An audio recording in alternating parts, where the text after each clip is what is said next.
Hi viewers, இன்றைக்கி நம்ம kids சேனலில் நோ க்ளூ ஆக்டிவிட்டி சீரீஸ் 4 பார்க்க போகிறோம். இந்த ஆக்டிவிட்டிக்கு உங்களுக்கு தேவையான பொருட்கள் ஃபோம் போர்டு, ஒரு ஸ்ட்ரா, திக்கான ஒரு கார்ட்போர்டு. நம்ம ஒரு கார்ட்போர்டில் கொஞ்சம் பெரிய சைஸில் ஃபோம் போர்டில் செஞ்சு வச்சுருக்கிற ஷேப்ஸ் மாதிரி நீங்கள் கட் பண்ணி வச்சுக்கணும். ஒரு ஃபோம் போர்டு மேலே ப்ளேஸ் பண்ணிக்கோங்க. நான் ப்ளூ ஃபோம் போர்டு மேலே நான் கட் பண்ணி வச்சுருக்கிற கார்ட்போர்டை ப்ளேஸ் பண்ணிக்கிட்டேன். அடுத்ததாக 4 கலர்ஸில் எல்லா ஷேப்ஸும் கட் பண்ணிக்கிட்டேன். இப்போது இந்த ஆக்டிவிட்டி எப்படி உங்கள் பசங்க விளாடணுன்னா, இந்த ஸ்ட்ராவால் அவங்களுக்கு பிடிச்ச ஷேப்ஸ் எடுத்துக்கிட்டு இந்த கார்ட்போர்டுக்குள்ளே அவங்க ப்ளேஸ் பண்ணணும். இந்த ஆக்டிவிட்டினால் அவங்க ஷேப்ஸும் ரெக்கக்னைஸ் பண்ண தெரிஞ்சுப்பாங்க. கலர்ஸ் கூட அவங்க இந்த ஆக்டிவிட்டி மூலயமா ரெக்கக்னைஸ் பண்ணுவாங்க.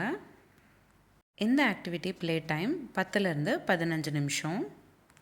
உங்கள் பசங்களை 10லேருந்து 15 நிமிஷம் போல் இந்த ஆக்டிவிட்டியில் அவங்கள ஸ்கெட்யூல் பண்ணிக்கலாம். இந்த ஆக்டிவிட்டி நீங்களும் உங்கள் வீட்டில் ஒரு வாட்டி ட்ரை பண்ணி பாருங்கள். நான் இன்றைக்கி 4 ஷேப்ஸ் தான் கார்ட்போர்டில் கட் பண்ணிக்கிட்டேன். உங்களுக்கு எவ்வளோ தேவையோ அந்த அளவுக்கு நீங்கள் ஷேப்ஸ் கட் பண்ணி ப்ளே டைமை இன்க்ரீஸ் பண்ணிக்கலாம். கார்ட்போர்டில் நீங்கள் எவ்வளோ ஷேப்ஸ் கட் பண்ணுறீங்களோ அதே அளவுக்கு நீங்கள் ஃபோம் போர்ட்ஸ்லேயும் கட் பண்ணிக்கணும். கார்ட்போர்டில் கட் பண்ண ஷேப் சைஸை விட ஃபோம் போர்டில் கட் பண்ணிக்கிற ஷேப் சைஸ் கொஞ்சம் சின்னதாக இருக்கணும். அப்போ தான் அவங்க ஸ்ட்ராவில் அந்த ஃபோம் போர்டு எடுத்து ப்ளேஸ் பண்ணுற போது கரெக்டாக கார்ட்போர்டுக்குள்ளே ப்ளேஸ் ஆகும். நான் இன்றைக்கி வீடியோவில் ஸ்டீல் ஸ்ட்ரா யூஸ் பண்ணியிருக்கேன். அதுக்கு பதிலாக நீங்கள் பிளாஸ்டிக் ஸ்ட்ரா கூட யூஸ் பண்ணிக்கலாம். இப்போது இந்த வீடியோவில் பார்த்திங்கன்னா பொறுமையாக சர்க்கிள்ஸை ப்ளேஸ் பண்ணுறாரு. இனிஷியலாக இந்த கேம் விளாடுறப்போ அவங்க டைம் எடுத்துப்பாங்க. அடுத்தடுத்த வாட்டி விளாடுறப்போ ப்ளே டைம் அவங்களது கம்மியாயிடும். ஷேப்ஸ் மட்டும் இல்லாமல் உங்களுக்கு தேவையான டிசைன்ஸ் கூட நீங்கள் கார்ட்போர்டில் கட் பண்ணிவிட்டு அதே மாதிரி நீங்கள் ஃபோம் போர்ட்ஸில் கூட கட் பண்ணி அவங்களோட மெமரி பவர் இன்க்ரீஸ் பண்ணலாம்.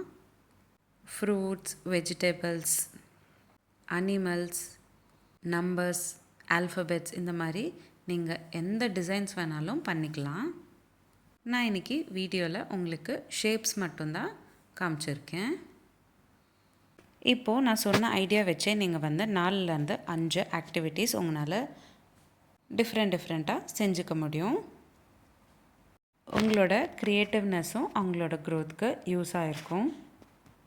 இந்த மாதிரி வீட்டிலையே நம்ம ஆக்டிவிட்டி செஞ்சு அவங்களோட ப்ளே டைம் எஃபெக்டிவாக மாற்றுறதுனால ஸ்க்ரீன் டைமும் கம்மியாயிட்டு அதே சமயம் இன்னொரு பக்கம் அவங்களோட மெமரி பவரும் இன்க்ரீஸ் பண்ணுறதுக்கு நாமளே ஹெல்ப் பண்ணுறோம்.